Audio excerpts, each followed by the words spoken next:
So welcome to the quick platform update for April 2025 as far as the Skillable platform's concerned.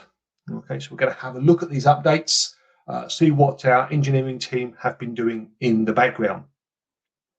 So first and foremost, I don't know how many of you as customers use this, but we have our connectivity check lab. So some of our customers either link to this directly or they send their customers to there. So if you go to the doc site and, for example, type in connectivity, it's where you've got all of their sort of guidance about connecting to Skillable, making sure that you've got a supported operating system, a browser, the right ports are open, all those sorts of things. But one of the things we've always provided on here is a connectivity check lab. Okay, so we've updated the connectivity check lab. So I just wanted to make you aware of this. So if you send customers to the generic one, or you've just basically stolen the link behind there and maybe put it on your own web page so that your customers can check to make sure they can access Skillable Labs, no problem. It's just been updated. So the first thing we've done, which might be something of interest to you, is we put a splash screen up the front, which we've always supported putting video or a web page at the beginning of the lab so you can introduce people to what they're about to see. And then, of course, you get into the lab. So the first obvious thing is this is the V2 client. Okay, so we've updated it to reflect the V2 client.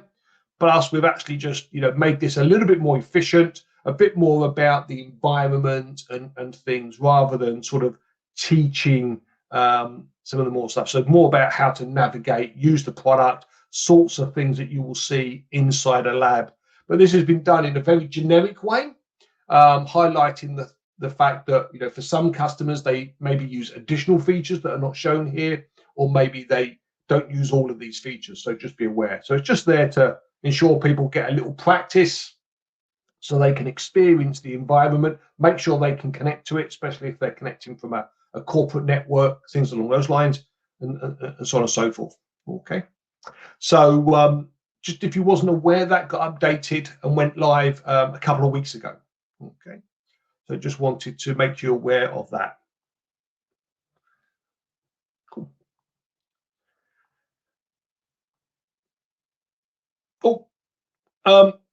We have actually done a couple of updates as far as the Skillable Connect side of our product's concerned. So those that are not familiar, Skillable Connect is our API endpoint. If you do use our API integration, we did actually have not really a bug. It was just the way the endpoint worked, but some customers requested some changes.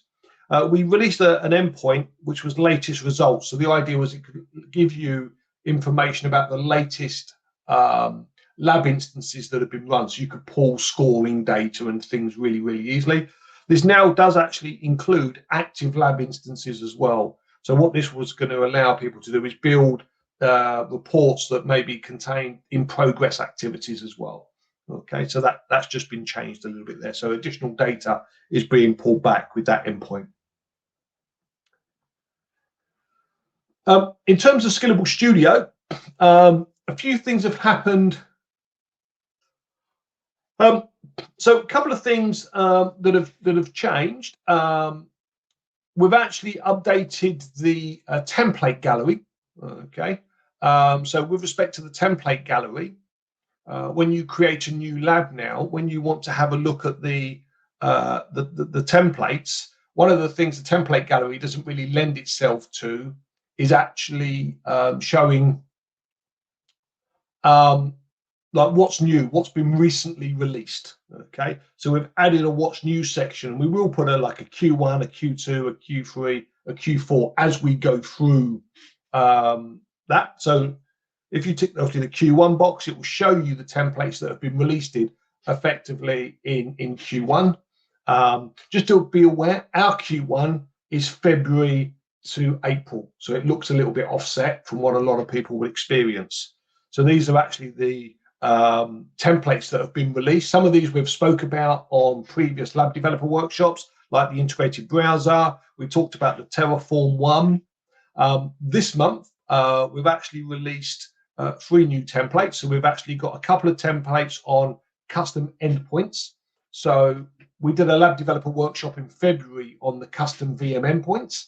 One of the things that we're now doing to enable customers is, as well as hopefully creating better documentation content, what we're also doing is we're producing labs that actually show you how to build this. So the idea is, if I just hit the details here on one of these, you can launch it and there's a lab. Okay, the way these work now is you can pick your endpoint type, and first off we will actually tell you how to configure that endpoint type. So obviously this is the Linux one, so how to actually configure the endpoint type for Linux. And what we then do, if you launch the lab, you've got a VM that's already been configured. What we actually do is we actually then walk you through what commands to run to actually look at the configuration. So if you want to compare this, a working system, to one that's not working, you can hopefully troubleshoot, find out where the problems are. So we're building these in a way to try and give you assistance and guidance. There is a couple, or actually maybe 3 more endpoint ones that we're going to release, because we're going to do some stuff on nested. The first of those is pretty close to being released. I just need to finish the documentation off. So they've been released for your awareness. And we've also got one about containers, funny enough. So we'll talk about this one in more detail when we actually get to the appropriate place in the lab. But that's actually to support one of the things that we're doing here, or I'll be demonstrating here, but is there for you to use ongoing if required. Okay.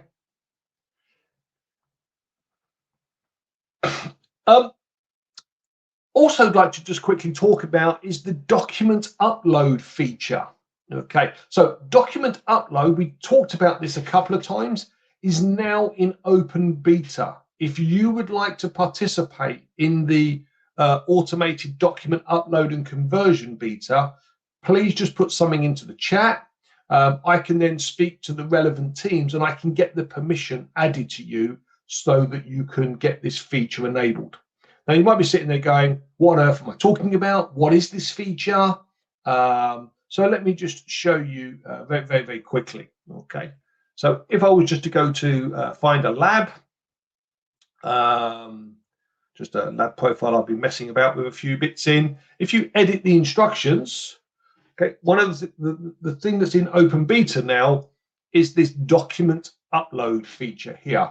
Okay, Damien, we'll get you signed up.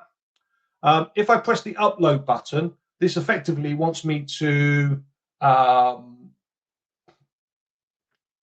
basically give it some Word documents, some Markdown, or some RTF documents. We don't support PDF yet. PDF is one of the things we're going to do, but PDF has just got a whole level of complexity. And the idea is I can either click on this or I could drag my files onto here. So if I just click on this box, you know, I've got a set of documents here. So I could pick one, I could pick lots of them. Okay. Actually, what I'm going to do is I'm going to do these ones to start with, just because these import a little bit better to start with. Okay. I'll do those other ones in a second. Okay, Cat, no problems.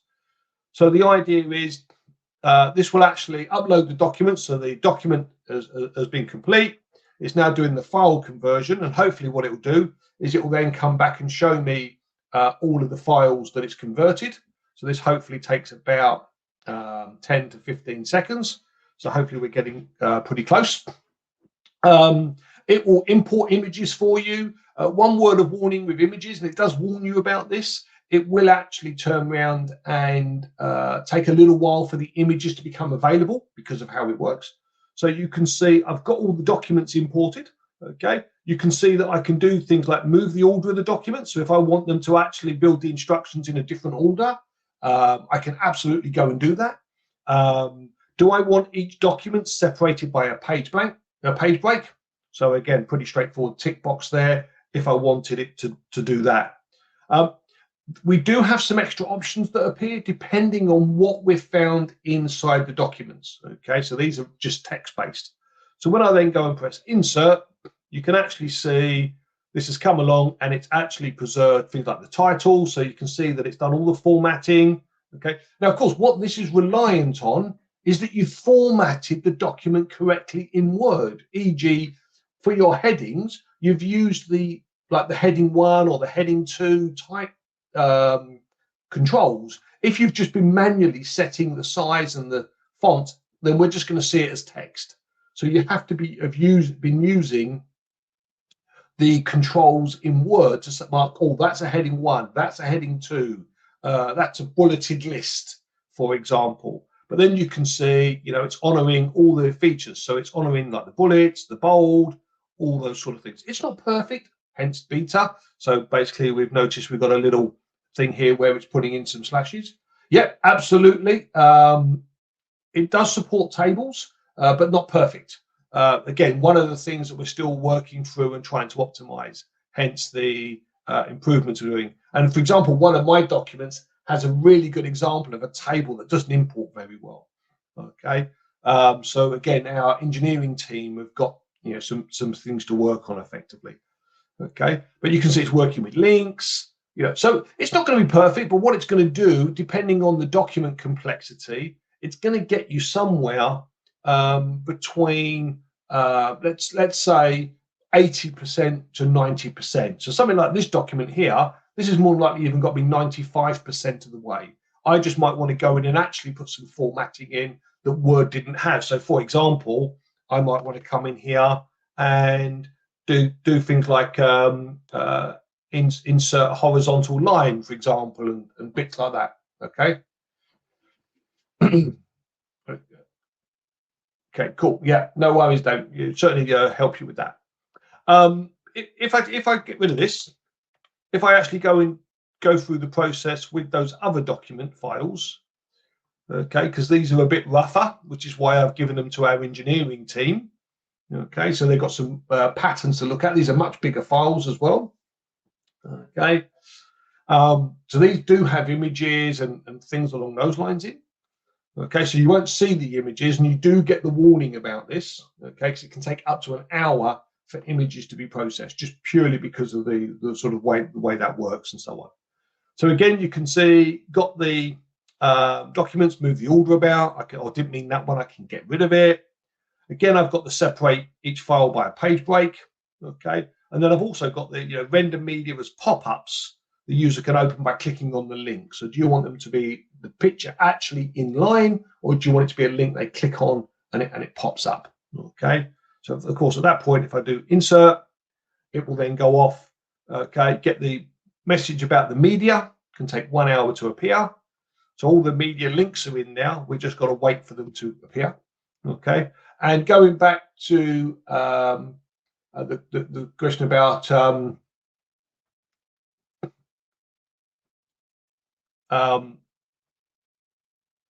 the tables, that's what I was going to say. The tables, I think this has got an example of it does a pretty rough table somewhere. There we go. There's a rough table conversion.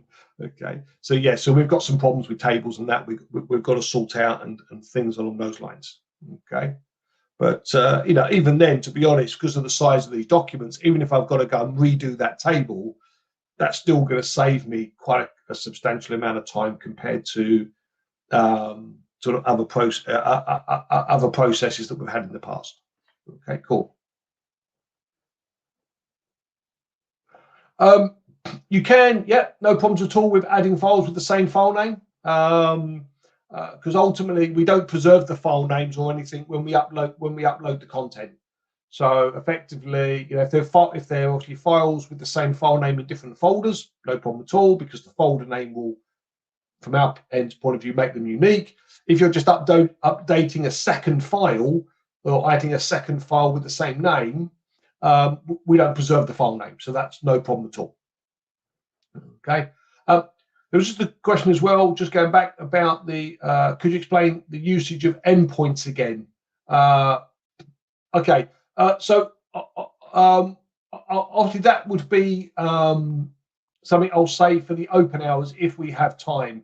What of course might be worth you doing in terms of the endpoints is watching the video for the February lab developer workshop, where we obviously spent a couple of hours working through endpoints.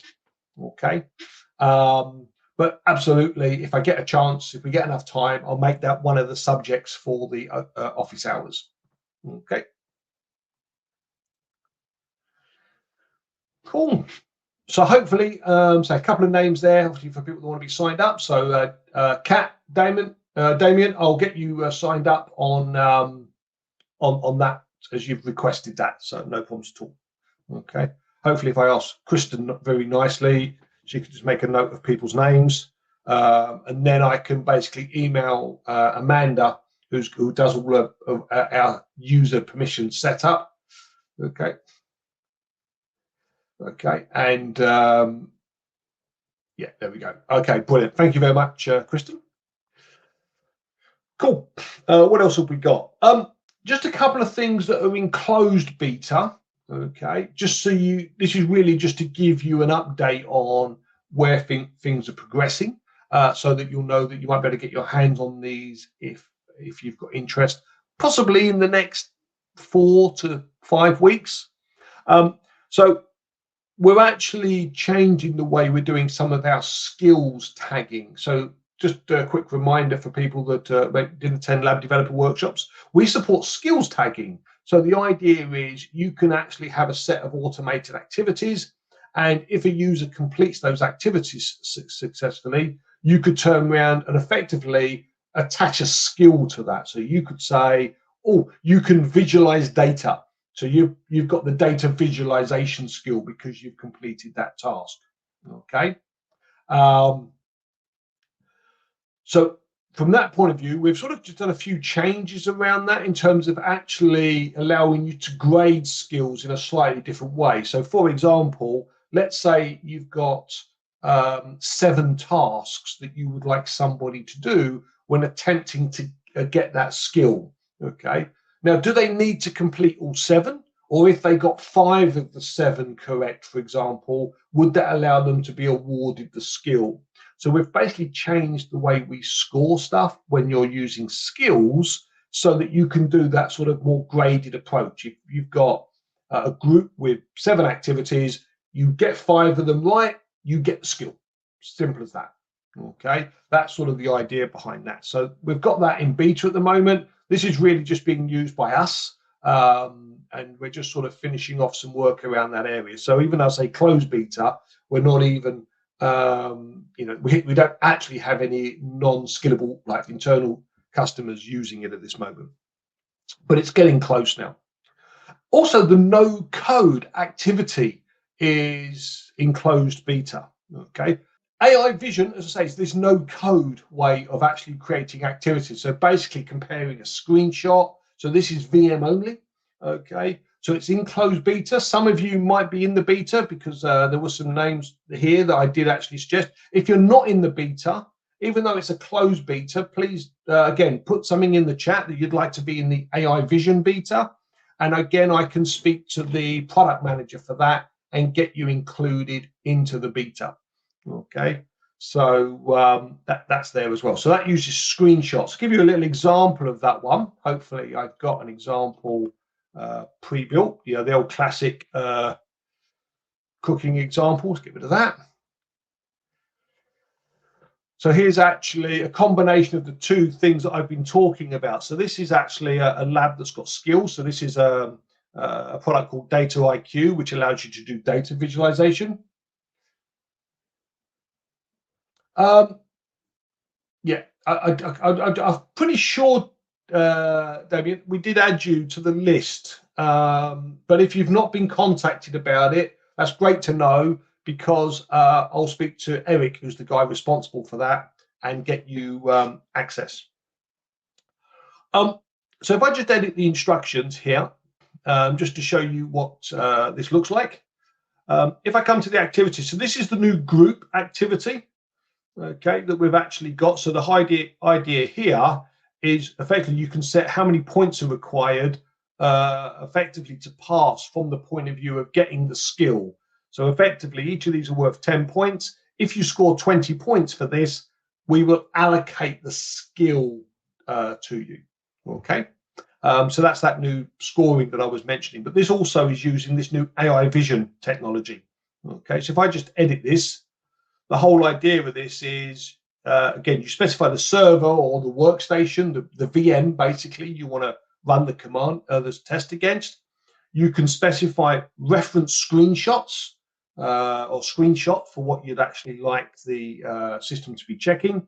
And you can basically put in whatever you want from an AI prompt point of view, because we're using an artificial intelligence, so we're using OpenAI to actually check. So of course, there might be details that you want it to check, so it's good to put them in here. So for example, with this example, if I press the test prompt button, we will actually validate the prompt and we'll send it to the AI engine and we'll see what sort of quality of response we get back, and we'll rate the response. So sort of things that hopefully you've done good. So you can see this is a reasonable response. If I was to do something like this, if I just delete that and say match the picture, for example, and test the prompt again, you'll see we'll go and analyze what you've done, and effectively we're going to come back and go, well, that's not so great. So there's the high chances that there could be a situation where users actually don't get the task right. Okay, so again, you basically obviously allowing you to get that confidence with the prompts that you're putting in here. And then you've got a couple of things like standard activity type things. So your skill, is it scored? What's the score value, etc., etc. Okay. One thing to be aware of, though, because the AI vision is effectively comparing the screen that's in the VM, this has to be an on-demand. There's no ability to have this as a non-on-demand tool, because effectively at that point the screen's not available to actually view what's going on.